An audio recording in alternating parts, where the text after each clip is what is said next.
Hey guys, me Simone back with another video. So I apologize if I look like shit, but I'm so tired, guys. I've been working a lot. I've had like a lot of like stuff in the works, which I have like some really cool writing stuff that's coming out, and I also had a show this past weekend at the Vincent Price Art Museum in LA. If you follow me on social media, I'm sure you definitely saw that. Thank you to all of you that came out and supported. It was like a super, super, super cool event.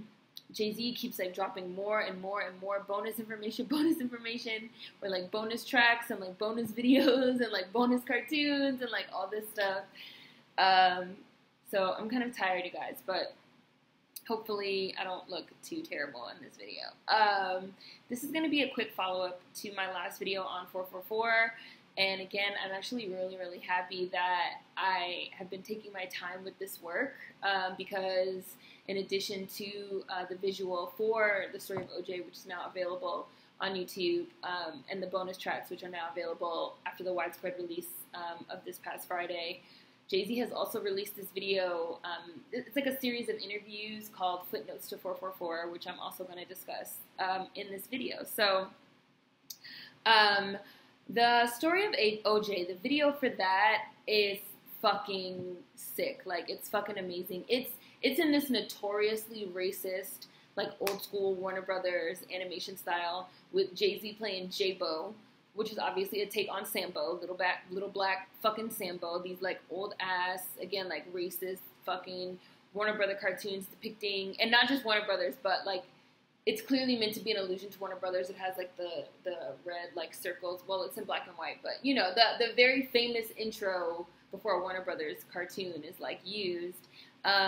You know, and these like old school cartoons that depicted black people as like, you know, big lip fucking jigaboos eating watermelon and shit like that. He's like adopting that type of style in order to move through scenes depicting systemic racism and oppression of black people, you know, to move through scenes depicting the Middle Passage, to move through scenes depicting the auction block, slavery, Jim Crow. There are scenes that show Nina Simone singing and definitely allude to also the music industry as another form of slavery.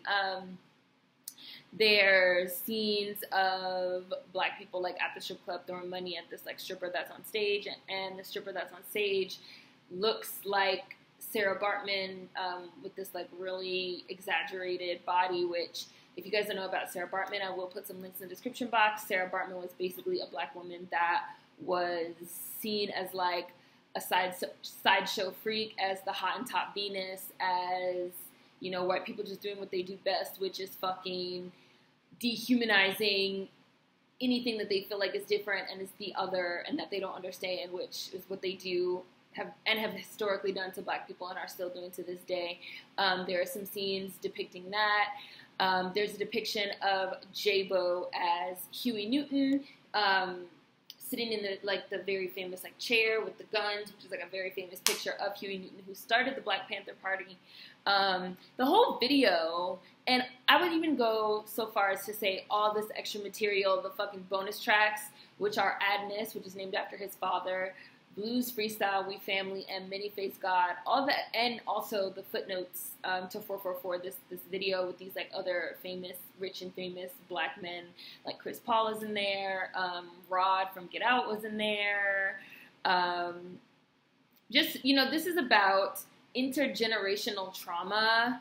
You guys know I love Dr. Joy DeGruy and her theory about post-traumatic slave syndrome, which is basically, which I kind of feel like Jay-Z had to have read this book, honestly, and if you haven't read this book, like, please read it, which is basically about how intergenerational trauma is passed down, you know, as holdovers from slavery, and it's how black people have basically, have picked up these behaviors that were originally a form of survival, like, in, you know, during slavery and during segregation and during Jim Crow, and how we still utilize these behaviors to this day, and how we are still impacted by trauma that's handed down because of racism, and how America just has not dealt with it, how we don't have any type of, you know, monuments to slavery, how we never received any type of reparations, how basically the country just was like, oh, slavery's done, oh, segregation is done, even though that's not fucking true, like 13th Amendment, like it's not fucking true, and how it was just never dealt with and how it's like still impacting us.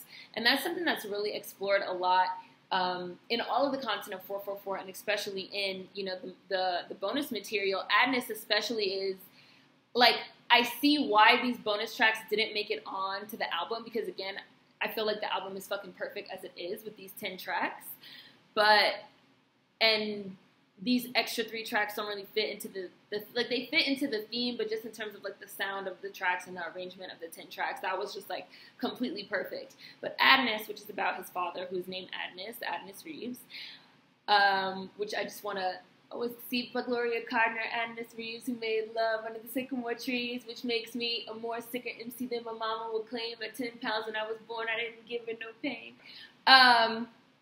But Adness is basically about how his father became a drug addict and abandoned them, and again, how that impacted him, and how that impacted him up until now as a fucking adult, a 47-year-old man, you know, something that happened when he was like a small child, and how that impacted him and these behaviors that he picked up as a method, again, of protection, kind of like what Joy DeGruy theorizes about how Black people pick up these, you know, these behaviors as a way of protection and self-preservation, but they just end up hurting us more in the long run.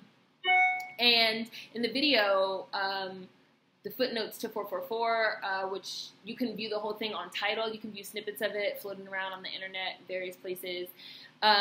You have these famous Black men that are talking about the same type of subject matter, you know, relationships and marriage and toxic masculinity, the idea that Black men can't be vulnerable, you know, intergenerational trauma, trying to figure out how to have healthy relationships with Black women. All the people that are in the video were in relationships with Black women, which I think is very deliberate. And, you know, discussing again this idea that Black men can't be vulnerable, and really powerful stuff. And Jay-Z himself says, you know, my marriage to Beyoncé was not based on 100% truth. I was not being truthful. I was not being honest. I was not being open to her and being open to this relationship.